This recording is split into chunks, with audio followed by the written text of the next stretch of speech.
So my audio didn't record for some reason, so just voiceovering this. But here I'm just showing what gear I'm using, what gear I'm running, and things like that. And this is just me killing a Uber Maven without a slave drivers. So in my build, I also run quad. I could get up to 67% quad. It does require me to respect one of my ascendancy passive nodes. Usually when I go into the quad version, that's when I'm just running boss service. And the build can basically melt regular bosses like they're nothing. As you see, this is the first Uber phase. I'm kind of getting through it pretty quick. And it's gone. So at first I was gonna dissipate all the boss, and then I was like, you know what, let me just fuck up the arena too, to just show how good it is just fucking up the arena. So this is Big Maven, big baddie. As you see, he gets bursted pretty quick. That's his first phase. It's not as fast as all the other ones, but it's still pretty serviceable, at least in my opinion. We just bursting down the bosses that spawn real quick. But as you see, it's not as bad as a lot of people think. There's just a lot of ways you could build around things, and you know, it's path to Exile. You really think using slave drivers was the only way to make this build possible to kill stuff? Like, no, it's ridiculous.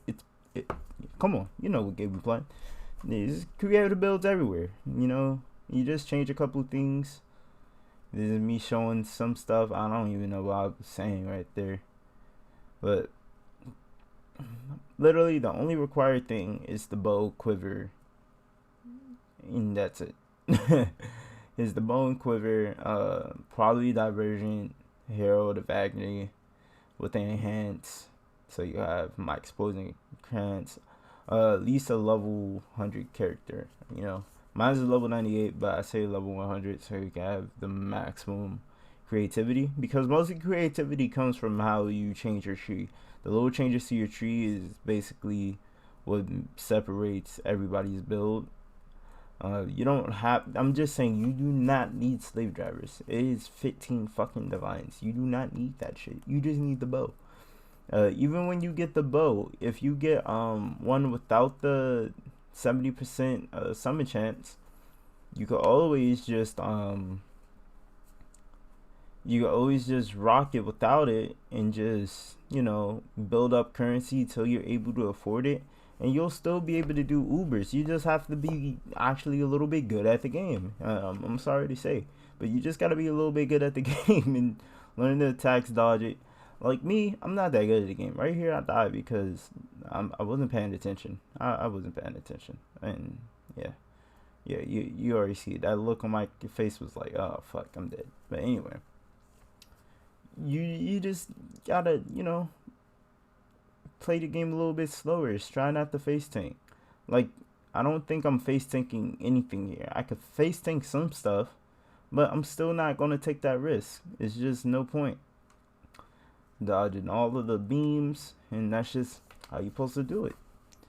But yeah, you do not need slave driver. You do not need to go the petrified blood route. You do not need to follow exactly what people say. Just get the core idea of the build and move on from that point. The core idea of this build is totem explode, summon multiple totems, poison chance. That's it. That's the core. That's the core of this build. Once you get those three things, then all you have to do is get chaos damage, trap throwing speed, some way to sustain mana, or slave drivers. Those are 4 different things you could do right there, just off the bat. You could do that, or it's so many ways you could play around with this. You could go into a elementalist, do code conversion, get on him sorrow, and just one shot everything, you know, with ignite. I know that sounds weird, but yeah, that makes sense. You could do that with ignite as an elementalist, just convert everything to code and just blast shit with that. It's so many ways you could do this build that isn't just the one way you've seen. So try to give it a try. Mess with your jewels. There are a lot of ways that jewel sockets can really influence build, and this is just me highlighting each socket, each piece of gear. And if you look at like what I'm highlighting, all the gear is shit. The only thing that's probably good, well, the only thing that is good is the bow. The bow is pretty good. And the boots and the helmet. That's probably it. Even the boots, they're not even at the current state should be, because I put on a different character that I'm currently making. But anyway, it's just Path to Exile.